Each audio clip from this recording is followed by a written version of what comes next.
Hello, welcome again to my channel. Welcome to Civilization Without Borders.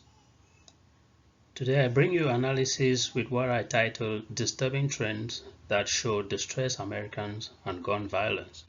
My analysis relates to the recent pandemic, the Ukraine crisis, inflation, gas prices.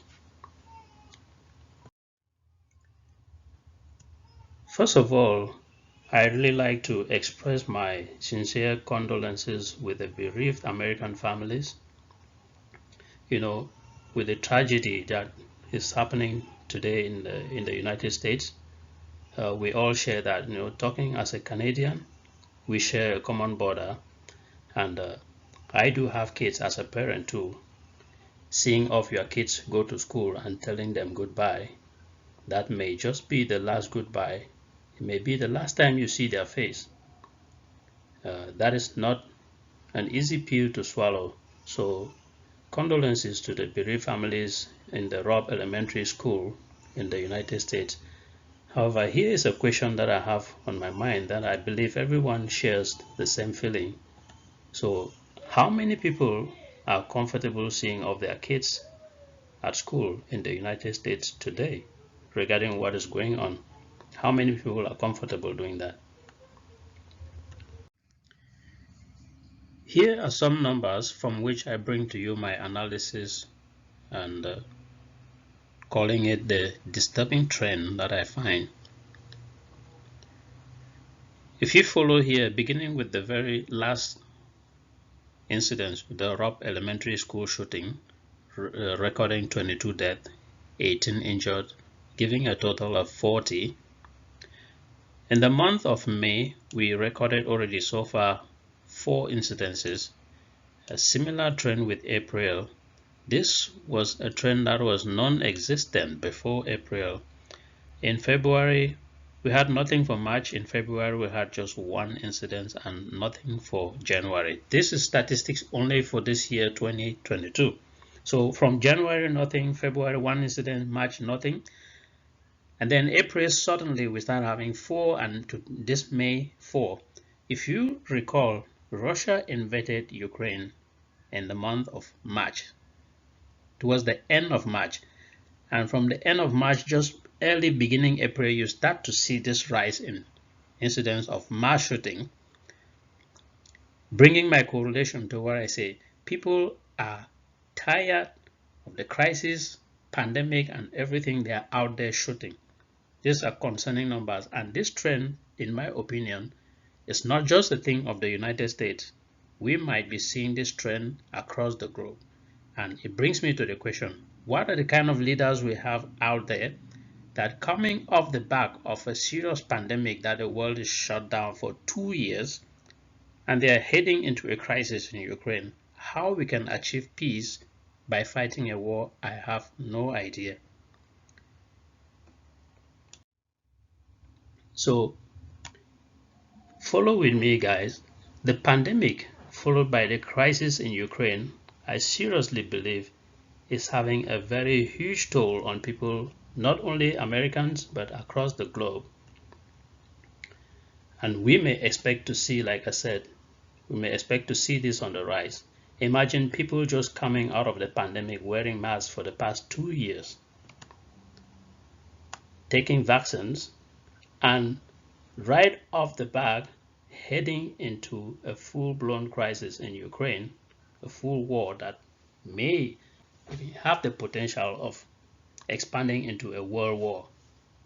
I have no idea the kind of leaders we have across the globe, guys, that we are coming off a pandemic after 2 years with the world economy shut down and we're heading into a crisis.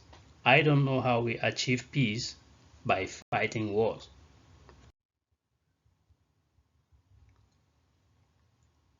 So I have some questions for Americans. How civilized are Americans with the gun laws? Here's some reality check. American laws allow the citizens to buy and own guns for the reason of protecting themselves. But the United States also has a police for the same purpose, protecting. Here's what I never heard. I never heard Americans come out to protect against the mass shooting in any school shooting, church or supermarket or wherever. No one has ever come out to protect against those mass shootings, but they own guns to protect themselves. The American taxpayer, do you know, is actually funding military to protect other countries against mass shooting, against weapons of mass destruction, against terrorism, and so on, you name it, in Afghanistan, Syria, Yemen, Boko Haram in Africa, and you name it. Americans also have discussed gun laws for a very long time today. What is making them hesitant to change? I have no idea. Here is some interesting fact. On the world record of safety, America ranks 128 out of 163 only. Here are some tough questions for American citizens. Just food for thought. Is it civilized or uncivilized for citizens to own arms? If they should, why do they need a police? Do lawmakers in America really represent the people? Do the people have power to change laws? How possible is it to disarm America? In my opinion, maybe, just maybe, this is the serious problem they are unable to solve, because when you have arms already littered everywhere, you don't have a solution for how to get them back. Are the laws made to guard people or people to guard law? This is in relation to the Second Amendment, and no offense to that. I know how American citizens hold that Second Amendment very dear to them, but just food for thought, guys. Are laws really made to guard people or people to guard laws? How safe is it to live in America? Do the lawmakers have veto powers, or maybe they've just been above the law? How civilized is the United States system? Do Americans prefer protecting other countries than America itself? What about the people in other countries that are killed by American military that are sponsored by American taxpayer? Why I say American taxpayer? As we speak, we have military in many foreign countries, Iraq, Afghanistan, Yemen, you name it, Syria, wherever. And what they're doing, protecting those countries, those citizens against weapons of mass destruction. And their own very citizens, Americans, need protection. And this military are sponsored by the American taxpayer. So here is what I call some characteristics of civilized people. People who are civilized, they have an understanding that they, first of all, are social beings and that everyone has equal rights. They also always want to improve their quality of life.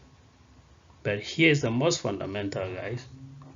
They understand that what affects one person affects everybody. So I would like to end.